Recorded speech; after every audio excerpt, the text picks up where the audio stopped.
नमस्कार सांग माने आज आम सिविल कंस्ट्रक्शन सबुठू इम्पोर्टेंट आस्पेक्ट विषय कथा हवा जहाँकि कंस्ट्रक्शन साइट हेउ बा कंट्राक्टर को एक आवश्यक नॉलेज दब जहाँकि घर करने केउ कंपनी रड बा सरिया बा किछि लोक स्टील रेनफोर्समेंट भी कही था दरकार जहाँ को यूज करबा भल हम आज वीडियो रे से विषय डिस्कशन करबा वीडियो को एंड पर्यंत देखंतु आपण जानि परिबे केउ कंपनी रड घर को मजबूत करबा सह घर को लॉन्जिविटी दब।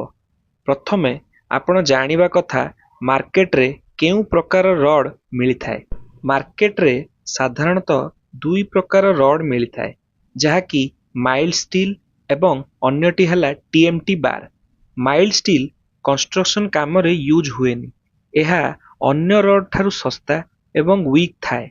एहा विंडो एवं डोर रो ग्रिल करिवा पई व्यवहार करा जाए। घर कंस्ट्रक्शन पई आमे टीएमटी बा थर्मो मेकानिकली ट्रीटेड रड रो व्यवहार करिथाउ।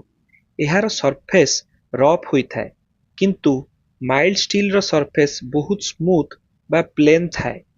टीएमटी बार सरफेस रफ होइथिबारु एहा कंक्रीट को भल बॉन्डिंग एवं मजबूतीर सह धरि थाए एवं आर्थक्वेक हेले मध्य एहा कंक्रीट को छाड़ी न थाए जहा फଳରେ एहा आर्थक्वेक ठारू मध्य बंचाई थाए जहा कि टीएमटी बार रो एक सबुठु बड़ बेनिफिट।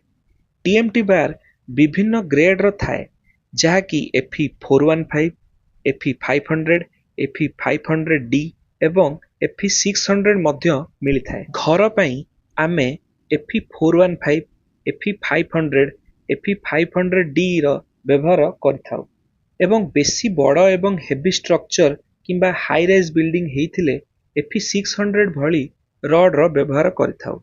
आपनको पई बेस्ट सजेशन रहिबो एफई 500D घर पई व्यवहार करंतु कारण एहार स्ट्रेंथ बहुत अधिक एवं एहा मोर डक्टाइल जहा कि बेंडिंग एवं आर्थक्वेक को भल भाबरे रेजिस्ट करिथाए। एबे जानिबा केउ कंपनी रड आपनको पई बेस्ट हबो। मो मतरे मार्केट रे जेते रड अवेलेबल अछि सेमानक मध्यरु टाटा कंपनी रड कॉस्टली किंतु अन्य मानक ठारू बेस्ट एज पर क्वालिटी।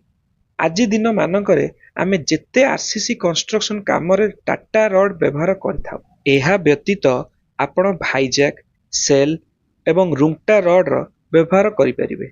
जदि आपणक कंस्ट्रक्शन बजेट कम थाए आपण कोनोसी भी रड किणंतु सेथिरे आईएसआई मार्क देखिकी एवं टीएमटी बार देखिकी ही किणंतु। आशा करूची आपनको वीडियोटी भल लागिथिबो। भल लागिथिले लाइक करंतु एवं आम चैनल को सब्सक्राइब करंतु। धन्यवाद।